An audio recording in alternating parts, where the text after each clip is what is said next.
Hello and welcome dear students. Good afternoon everyone, good afternoon, जय हिंद। कैसे हैं आप लोग?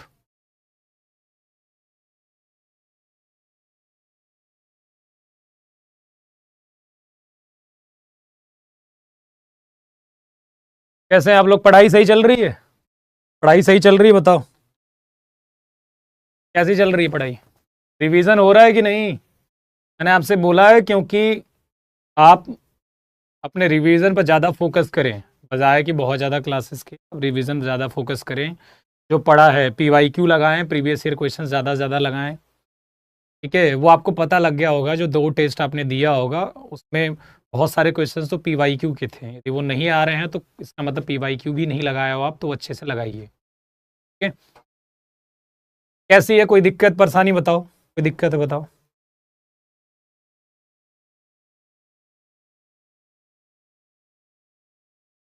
प्रैक्टिस प्रैक्टिस में कोई दिक्कत? आज 2 बजे यूट्यूब पर होगी प्रैक्टिस, सब लोग आ जाना। मैट्रिक्स मैं बता रहा हूँ कि काय काय की प्रैक्टिस होगी, मैं आपको बता देता हूँ अभी से। मैट्रिक्स की क्वेश्चंस की प्रैक्टिस होगी उसमें। ठीक है, मैट्रिक्स के क्वेश्चंस की प्रैक्टिस होगी, और मतलब लगता है मैट्रिक्स के क्वेश्चन 30 के आसपास मैट्रिक्स के क्वेश्चंस होंगे। उसके बाद मुझे लगता है 15, 20, 25 के आसपास स्टैटिस्टिक्स के क्वेश्चंस होंगे। कॉन्टिन्यूटी डिफरेंसबिलिटी, लिमिट कंटिन्यूटी डिफरेंसबिलिटी से लगता है 20-30 क्वेश्चन लिमिट कंटिन्यूटी डिफरेंसबिलिटी से होगा। फिर हो सकता है आपका उसमें डिफरेंशिएशन से भी होगा, फिर फंक्शन से भी होगा, कुछ फंक्शन से भी होगा।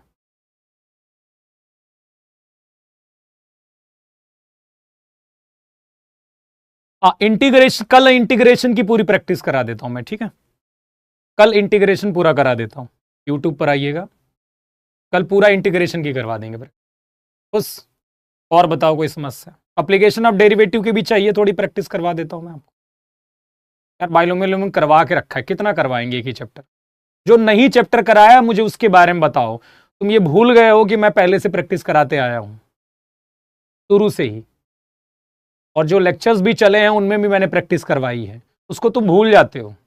ये मत भूलिए, जब लेक्चर चल रहे थे तो लेक्चर्स को मैंने काफी दिन दिन तक खत्म किए हैं, उसमें भी प्रैक्टिस मैंने क्वेश्चंस की करवाई है, उसको भूलिए मत। ठीक है,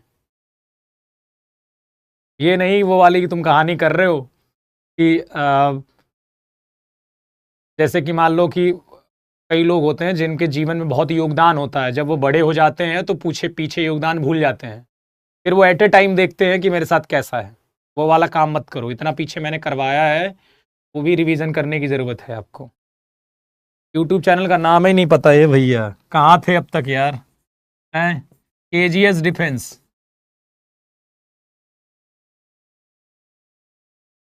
कल पूरा इंटीग्रेशन वाले पार्ट की करवा देता हूं प्रैक्टिस। ठीक है, इंटीग्रेशन वाले पार्ट की करवा देता हूं, इनडिफिनिट,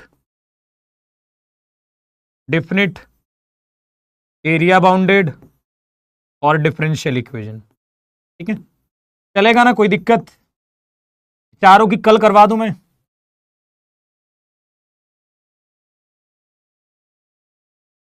आप तो समझ लो फंक्शन लिमिट कंटिन्यूटी की हो जाएगी, डिफरेंशियबिलिटी डिफरेंशिएशन की।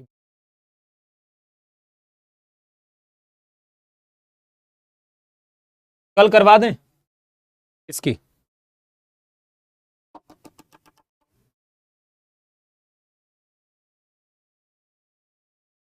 बोलो।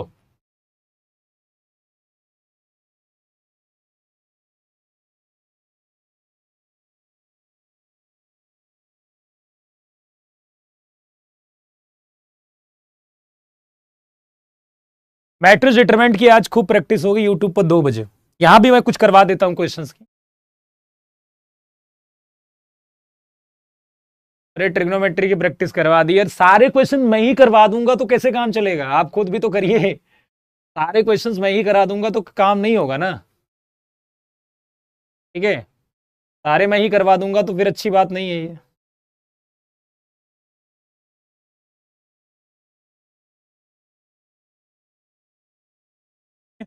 तो ये आपको इंटीग्रेशन की करवा देते हैं, ठीक है, कल।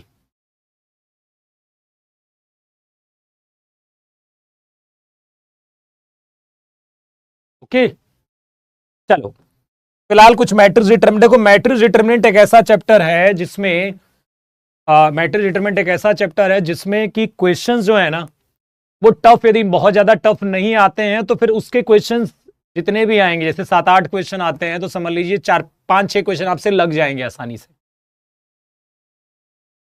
ठीक है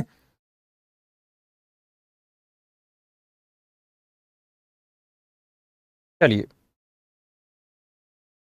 कल इंटीग्रेशन की करवा देते हैं। और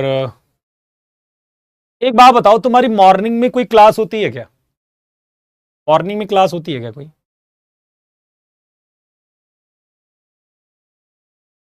क्लास तो चलो, ये तो एनडीए वाले भी बच्चे उसमें होंगे, चलो कोई नहीं, कुछ क्वेश्चन कर लेते हैं। चलो आपके पास 3 इक्वेशन दी गई है, ठीक है, x+2y, और प्लीज मेहनत करो, ठीक है। इसीलिए मैंने आपके लिए पहले से इतनी क्लासेस मैंने इसीलिए ली थी कि भाई आखिरी टाइम पर आप मेहनत करें, और मतलब तुम एग्जाम में अच्छा करोगे तो मुझे भी खुशी मिलेगी इस बात की, ठीक है। इसका क्या है, नॉन जीरो सोल्यूशन है, नॉन जीरो सोल्यूशन है, ठीक है, शून्येतर हल है, ठीक है। देन एबीसी, एबीसी किस में होंगे, a+2b+3c बराबर 0, एपी में, जीपी में और एचपी में। ये होमोजीनियस है, ठीक है।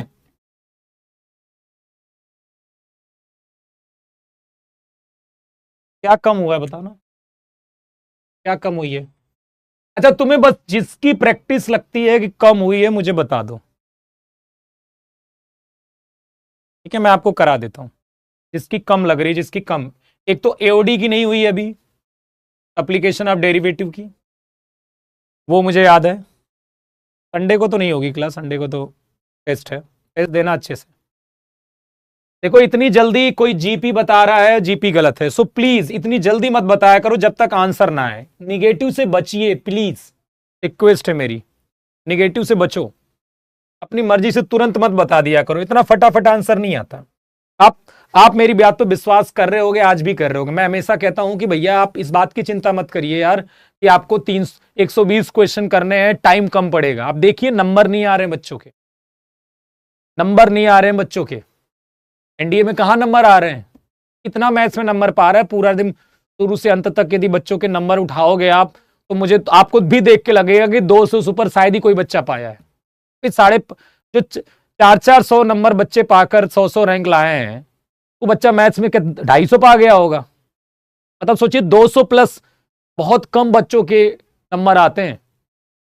वो मत देखिए 120 क्वेश्चन को, आप सही क्वेश्चंस का सिलेक्शन करिए एग्जाम में, वो बहुत इंपॉर्टेंट है।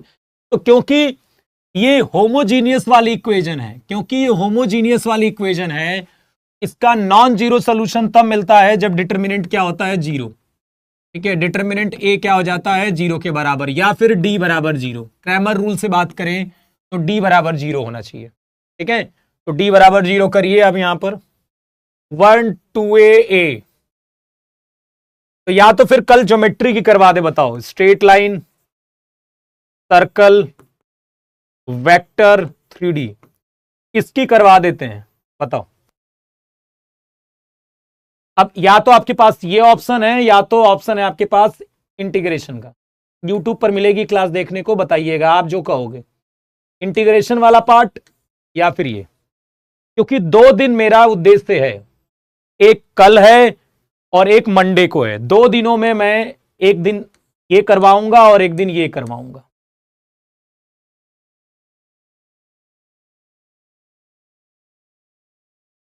प्रैक्टिस, साथ में कॉन्सेप्ट भी थोड़ा बताते चलूंगा, पर अच्छे क्वेश्चंस होंगे। ये वाला या फिर ये वाला,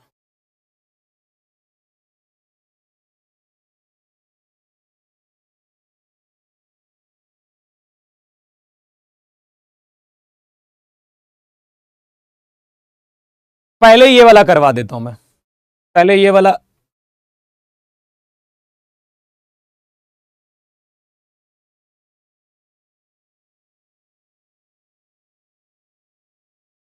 चलो पहले मैं फिर ये वाला करवा देता हूं, ज्योमेट्री वाला, ये वाला करवा देता हूं पहले, ये डन। चलो ये डन, ये डन। अच्छा, स्टैटिस्टिक्स देख लिया था सबने? यदि पहले से किसी का क्लियर नहीं होगा तो स्टैटिस्टिक्स वन शॉट हुआ था, वो देख लिया था आपने, तो रिवाइज कर लीजिएगा। पीडीएफ में आज पहुंचवा दूंगा टेलीग्राम पर आपको। चलिए 1 2a 1 3b b 1 3b b और 1 4c c 1 4c 1 4c और c, ये क्या होना चाहिए? 0 होना चाहिए। तो डायरेक्ट ओपन कर लेते हैं हम। ये कितना हो जाएगा? 3bc minus 4bc minus 2a कर देंगे तो c minus b plus a कर देंगे तो 4c माइनस 3b बराबर 0। ये हो जाएगा minus bc minus 2ac plus 2ab plus 4ac minus 3ab बराबर 0। कितना हो जाएगा ये? ये 2ac हो जाएगा बराबर ab प्लस bc हो जाएगा, तो b बराबर 2ac upon a plus c। abc किस में हो जाएगा? hp में हो जाएगा, इसमें हो जाएगा, hp में हो जाएगा। ठीक है, चलो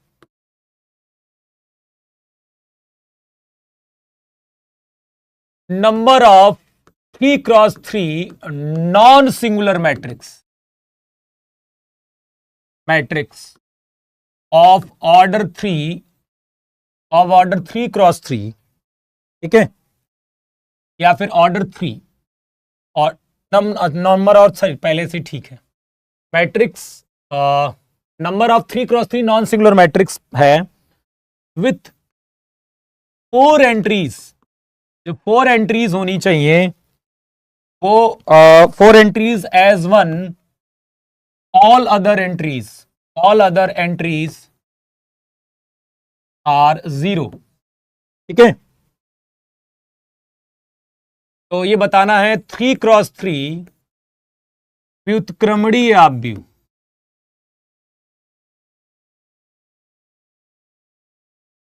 जिसके 4 अवयव 1 हो और बाकी 0। 4 क्या होना चाहिए? 1 होना चाहिए, बाकी 0 होना चाहिए। 5 6 एटलीस्ट 7 लेस देन 4। कुछ इस तरह के क्वेश्चंस एग्जाम में आ जाते हैं, वहां पर अपना दिमाग लगाना पड़ेगा। ठीक है, समझ रहे हो? कुछ अपना दिमाग ऐसे लगाना पड़ेगा कि ऐसे दे देता है कि 0 1 डाल दे तो कितने मैट्रिक्स बनेंगे या कितने ऐसे बनेंगे। इस तरह के क्वेश्चंस एग्जाम में आते रहते हैं। ये बताओ नॉन सिंगुलर मैट्रिक्स क्या होता है? सिंगुलर मैट्रिक्स अव्युत्क्रमणीय आव्यूह होता है। सिंगुलर मैट्रिक्स क्या होता है? सिंगुलर मैट्रिक्स व्युत्क्रमणीय आव्यूह।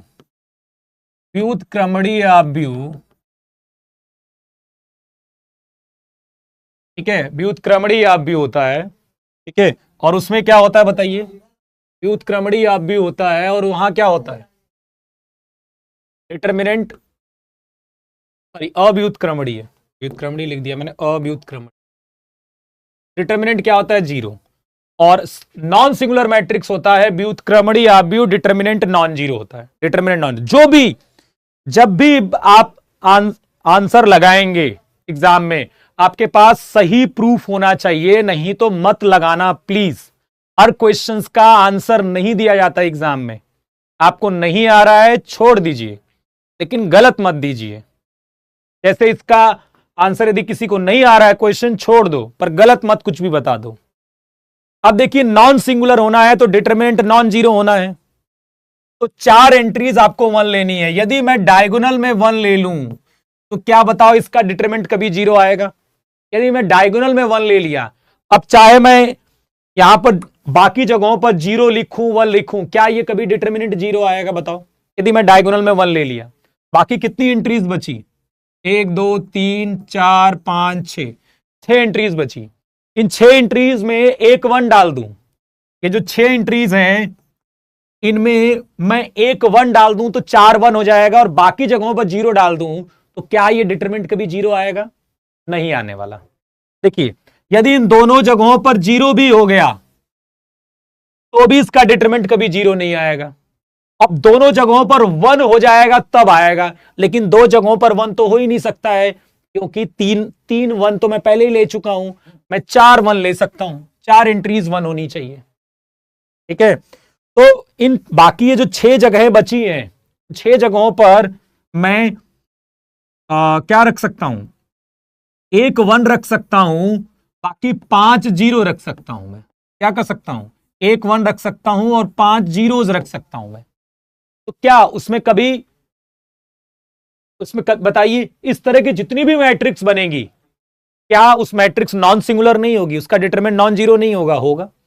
अब बताइए, ये तो 1 1 1 1 तो फिक्स है। अब ये 0 0 0 0 0 1, इसको यदि इन 6 जगहों पर यदि मैं परम्यूट कराता हूं, यदि अपनी जगह ये चेंज करते हैं, तो नई नई मैट्रिक्स दिखेगी ना। जैसे मान लीजिए यहां पर 1 हो गया, बाकी जगहों पर 0 हो गया, तो नई मैट्रिक्स दिखेगी आपको। यहां 1 हो गया, बाकी जगहों पर 0 होगा, तो नई मैट्रिक्स दिखेगी। तो 0 0 0 5 0 1 1 को 6 जगहों पर अरेंज करने का तरीका क्या होगा? 6 फैक्टोरियल अपॉन 5 फैक्टोरियल मतलब 6। कितना होगा? 6 तरीका होगा। तो लेस देन 4 जो बता रहे हैं वो इनकरेक्ट आंसर है।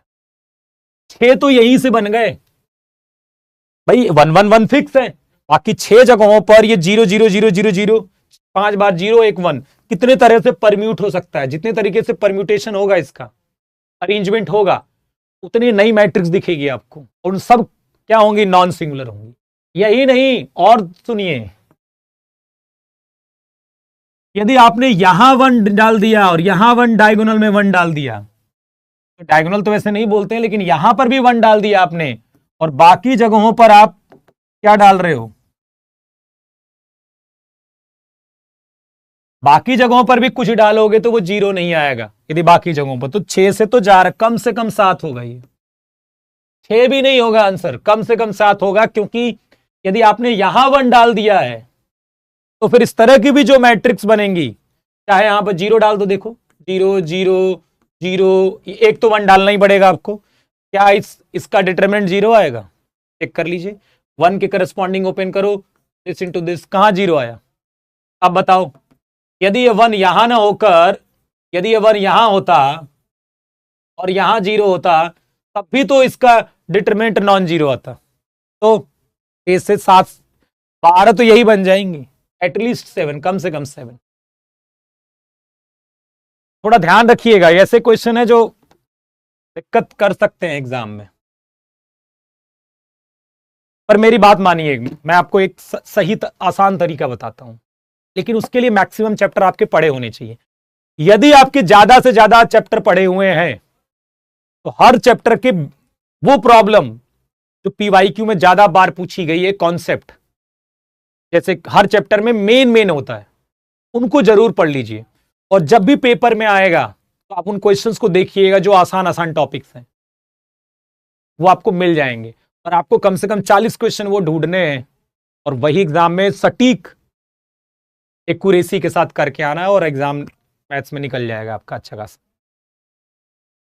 इसीलिए लेकिन हर चैप्टर पढ़ा होना चाहिए आपसे, क्योंकि बहुत खतरनाक क्वेश्चन भी पेपर में मिल सकते हैं, आसान भी मिलेंगे। तो जब पूरा चैप्टर, अच्छा खासा चैप्टर यदि आपसे पढ़ा हुआ है, तो आप हर चीज रिवाइज कर लीजिए। ऐसा ना हो कि कोई टॉपिक आपको ना आता हो, उस पर बेस क्वेश्चन आपने ना किए हों।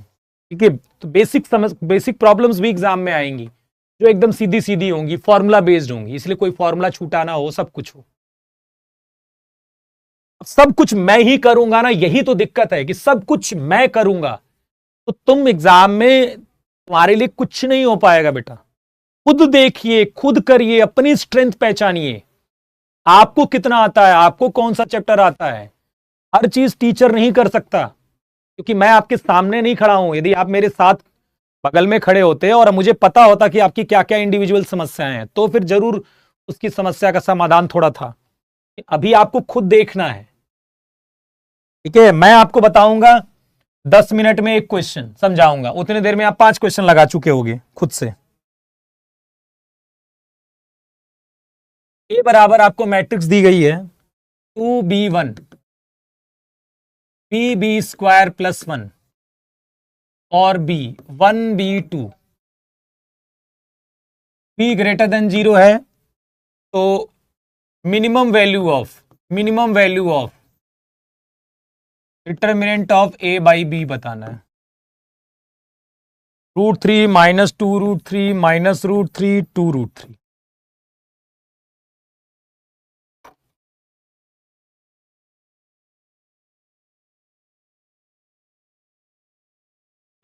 जिसने भी अधिकतर चैप्टर पढ़े हैं 20 प्लस कम से कम चैप्टर पढ़े हैं, 20 चैप्टर प्लस, तो जाकर हर चैप्टर के पीवाईक्यू को देखें, उन पर किस किस टॉपिक पर क्वेश्चन आया हुआ है। ठीक है, और वो हर एक टॉपिक से क्वेश्चन आपसे लग रहे हैं कि नहीं लग रहे हैं, बहुत इंपॉर्टेंट है ये पेपर। एग्जाम में पूरा पेपर देखना अच्छे से। ए बराबर 2b1 B square plus 1b2 आपको minimum value of determinant A upon B चाहिए। देखो किसकी मिनिमम वैल्यू चाहिए, डिटर्मिनेंट ए बाई बी। तो क्या आपने डिटर्मिनेंट ए बाई बी निकाला? नहीं निकाला, तो फिर कैसे मिनिमम वैल्यू बताओगे? तो पहले निकालो, तो डिटरमिनेंट निकालो भैया, सीधा करो डिटरमिनेंट, कोई बहुत बड़ी बात नहीं है। डिटरमिनेंट है 2 ब्रैकेट में 2b square plus 2 minus b square minus b 2b minus b और प्लस 1 बी स्क्वायर माइनस 1, ये हो जाएगा 2b square plus 2 minus b square minus का 1, तो ये बी स्क्वायर प्लस 3, तो b square plus 3 by b आ गया। ये कितना आ जाएगा? B plus 3 by p. अब बताओ ये कितना आ जाएगा? Greater than equal under root B into 3 by B नहीं आएगा, greater than equal to 2√3। Answer देखो आ गया ना। यदि आता है तो कितनी जल्दी आंसर आ गया, देखो यदि, क्योंकि मुझे आ रहा था क्वेश्चन तो कितनी जल्दी आ गया। तो उसकी चिंता मत करिएगा समय की, बस सही क्वेश्चंस का सिलेक्शन करिएगा। सही क्वेश्चंस का सिलेक्शन करेंगे तो वो लग जाएगा जल्दी, और गलत का करेंगे तो समय फंसा देगा आपका। देखो आंसर आ गया। मैंने उसने कहा था डिटर्मिनेंट ए बाई बी का मिनिमम वैल्यू चाहिए, मेरे दिमाग में काम किया, डिटर्मिनेंट निकालता हूं पहले। डिटर्मिनेंट जैसे निकाला बी स्क्वायर प्लस 3 आ गया, बाई बी कर दिया। जैसे ही ये आ गया मेरे दिमाग में आया तुरंत कि यार एम जी एम का इस्तेमाल करते हैं। तो वो क्या होता है इस्तेमाल? A plus b greater than 2√ab होगा,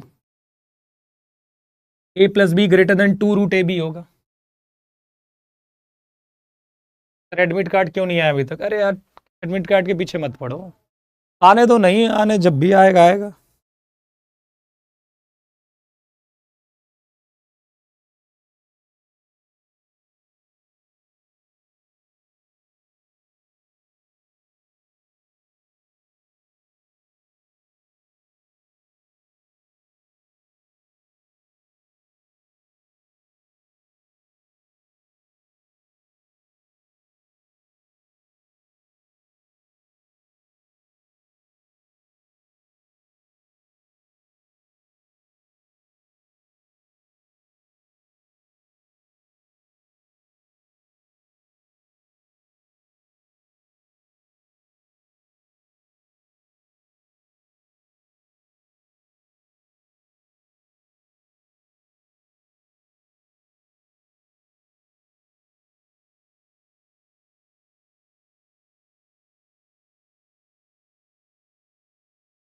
ठीक है, चलिए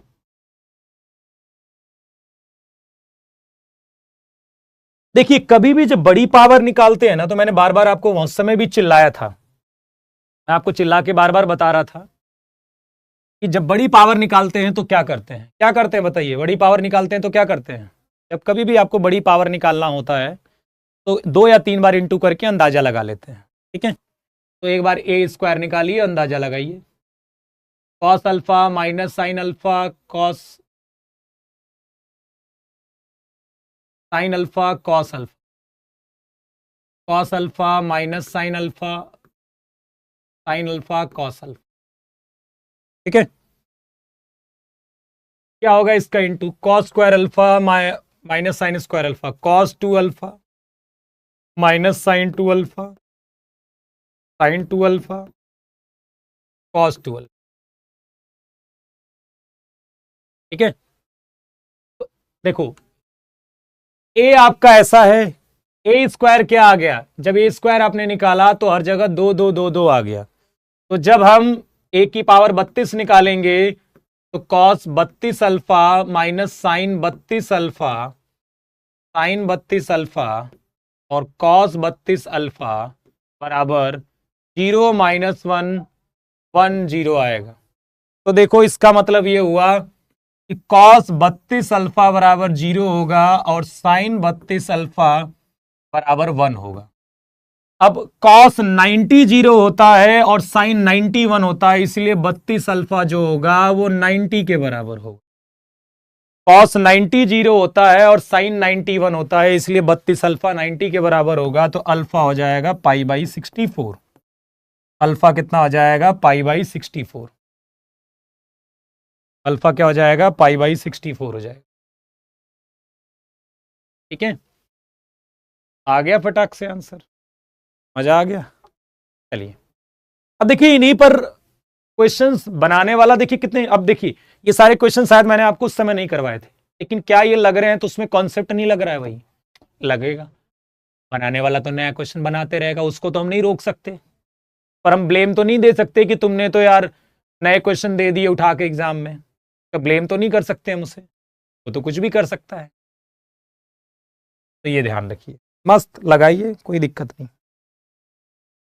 ए जो है वो सिमेट्रिक मैट्रिक्स है, सममित, मतलब ए और ए ट्रांसपोज बराबर होंगे पता है। बी जो है वो इसकी सिमेट्रिक है, विषम सममित है, मतलब वही ए बराबर माइनस ए ट्रांसपोज। ठीक है, और ए प्लस बी दिया गया है आपको 2 3 5 माइनस 1 और फाइंड ए भी निकालना है। आहा हा, क्या क्वेश्चन है, मजा आ जाएगा। मजा आ गया ना क्वेश्चन है। अब देखिए ऐसा लग रहा है वो भाई क्या पूछ लिया आपने, आपसे क्या पूछ लिया। चलिए देखे कौन लगा लेता है इसको, देखते हैं कौन लगा लेता है।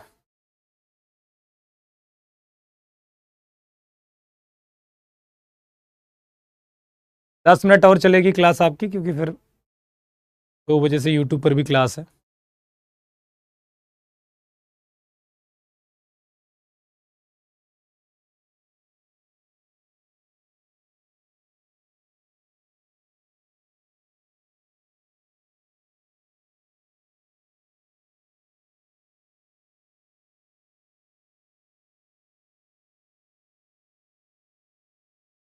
ए प्लस बी इसके बराबर है ये। अब कोई आपको याद होगा रूल क्या होता था कि किसी भी मैट्रिक्स को, किसी भी मैट्रिक्स को, जैसे ये क्यू मैट्रिक्स है तो उसको हम सिमेट्रिक, सिमेट्रिक और स्क्यू सिमेट्रिक के फॉर्मेट में लिख सकते हैं। तो ये क्यू को ए प्लस बी के फॉर्मेट में लिख दिया गया। किसी भी स्क्वायर मैट्रिक्स को, क्यू क्या है आपका, स्क्वायर मैट्रिक्स है। क्यू क्या है, स्क्वायर मैट्रिक्स है, वो ये है, ये क्यू है। और क्यू को क्या लिखा गया है, सिमेट्रिक और स्क्यू सिमेट्रिक के प्लस के रूप में। देखो ए सिमेट्रिक दिया है, बी स्क्यू सिमेट्रिक दिया है, इस मैट्रिक्स को सिमेट्रिक और स्क्यू सिमेट्रिक के प्लस के फॉर्मेट में लिखा गया है। सिमेट्रिक और स्क्यू सिमेट्रिक के प्लस के फॉर्मेट में लिखा गया है।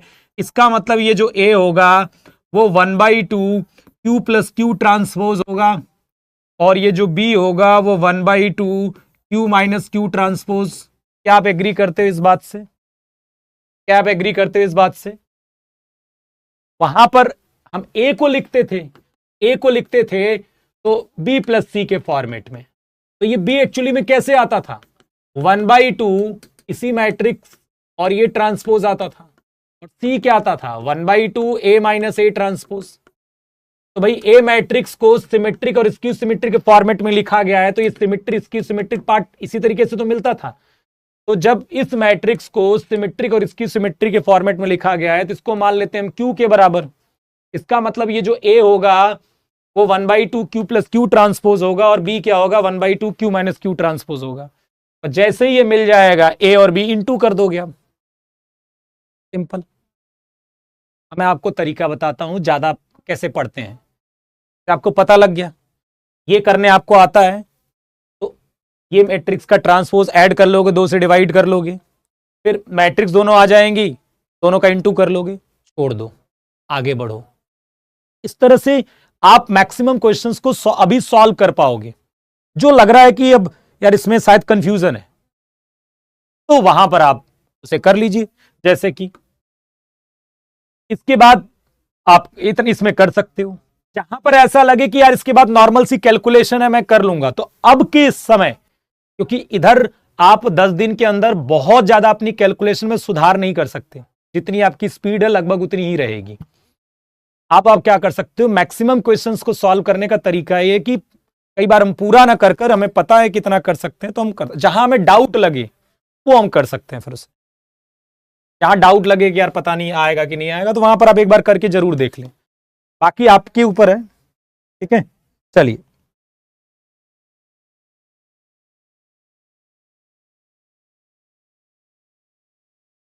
ए बराबर आपको दिया गया है 1 2 माइनस 1 4, 1 2 माइनस 1 4। ए इनवर्स दिया गया है alpha I plus beta A. ठीक है, तो find 4 alpha minus beta, 4 alpha minus beta बताना है। 5 8/3, 8/3, 2 और 4। अच्छा ये बताइए क्वेश्चन कैसे लगे, बहुत कठिन लगे क्या? ये जो पीछे वाला क्वेश्चन था ये आपका जेई में आया हुआ है, जेई 2019 में, जेई 2019 में आया हुआ, क्योंकि बहुत सारे क्वेश्चन रिपीट मारते हैं इसलिए मैंने करवा दिया। और ये वाला भी जेई 2019 में आया हुआ है। बहुत सारे क्वेश्चन जेई के रिपीट मार जाते हैं आपके एग्जाम में। ठीक है, और ये वाला भी जेई 2019 में आया हुआ है, जेई मेन में मतलब। ठीक है, और ये भी शायद किसी साल आया हुआ है। चलिए इसको करिए।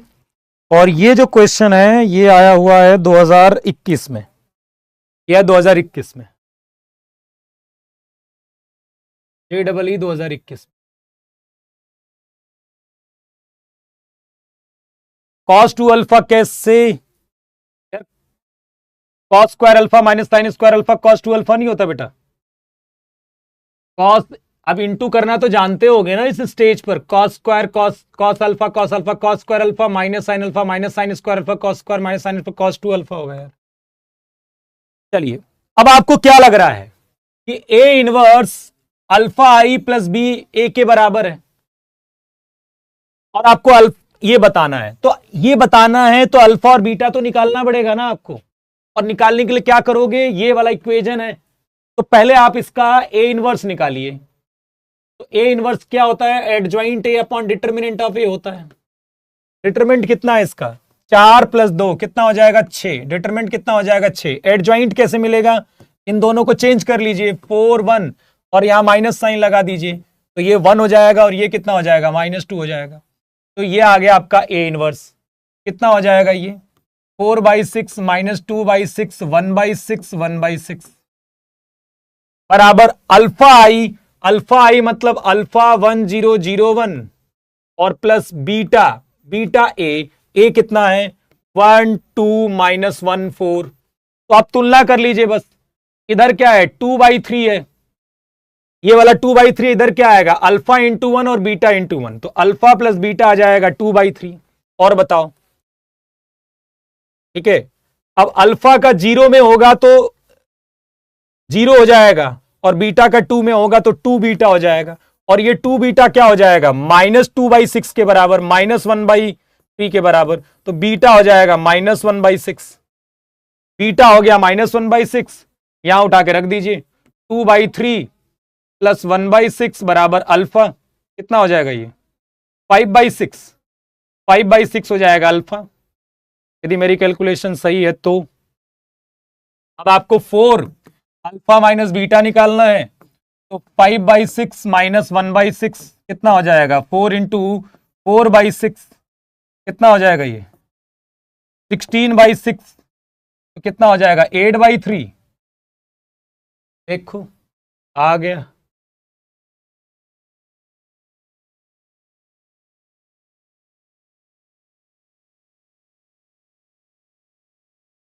मतलब देखो कितने आसान, मतलब क्वेश्चन सिंपल, कोई दिक्कत।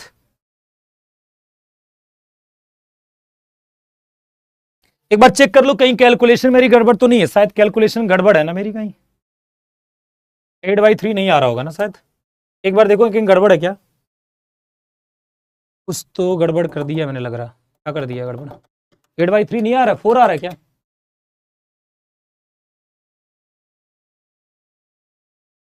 अच्छा बीच में अच्छा बीच में माइनस है, माइनस है यहाँ पर, यहाँ प्लस हो जाएगा। क्या यार, बीच में माइनस है ना यहाँ पर, तो 6/6 मतलब 1, 4 आएगा, 4, ये 4 आएगा। हाँ हाँ हाँ, प्रॉब्लम है, प्रॉब्लम है, प्रॉब्लम है, डी होगा, डी वाला होगा।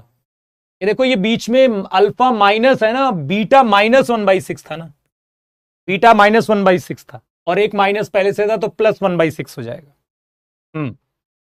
आसान है देखो, बताओ कहाँ कठिन है, आसान। चलिए फिर, अब आपको YouTube पर बहुत सारे क्वेश्चन देखने को मिलेंगे मैट्रिक्स डिटरमिनेंट के भी। अब देखिए सोचिए मैंने कहाँ के क्वेश्चंस करवाए हैं, लग गए कि नहीं, कहाँ बहुत टफ था। कॉन्सेप्ट क्लियर होना चाहिए, वो अच्छा है, आपकी कैलकुलेशन अच्छी है तो फिर काम हो जाएगा, ठीक है। बाकी यूट्यूब पर आपको मैट्रिक्स, स्टैटिस्टिक्स, लिमिट, कंटिन्यूटी, डिफरेंसबिलिटी के क्वेश्चंस की भरमार देखने को मिलेगी बहुत सारी, तो आप देख सकते हो। चलिए, और चाहे आप लाइव देख सकते हो चाहे बाद में देख सकते हो, रवि सर की क्लास है तो चाहे तो बाद में रिकॉर्डेड फॉर्म में, जैसे भी आप देख सकते हो उसे, ठीक है। चलिए, तैयारी अच्छी चल रही है और प्लीज़ अच्छी तैयारी करो और अच्छा एग्जाम करना है यार, ठीक है? मेहनत खराब किसी की भी नहीं, ना मेरी ना आपकी जानी चाहिए, ठीक है। मैथमेटिक्स में परेशानी होती है, बस अभी आपको लगन से एकदम बढ़िया से क्वेश्चंस, जितना ज्यादा क्वेश्चंस करोगे खुद से बैठकर, वीडियो देखकर नहीं, खुद से जितना क्वेश्चंस करोगी उतना ही ज्यादा आपको वो कॉन्फिडेंस आएगा, ठीक है। टीचर्स के बताए हुए क्वेश्चन मतलब जस्ट लाइक कि आप सोल्यूशन देख रहे हो बुक से इस समय, वो दोनों एक ही चीजें हैं समझ लो। तो तुम्हें पता सोल्यूशन देख के तो तुम्हें सब कुछ समझ में आ जाता है, पर सोल्यूशन देखकर समझना और खुद से करना, उन दोनों में बहुत अंतर होता है। खुद से ज्यादा क्वेश्चन सॉल्व करिए, यदि आप 40 क्वेश्चन टीचर से देख रहे हो तो 100 क्वेश्चन खुद से भी सॉल्व करो, तब जाकर एग्जाम में अच्छा होगा स्कोर, ठीक है। चलिए फिर, चलिए धन्यवाद, जय हिंद।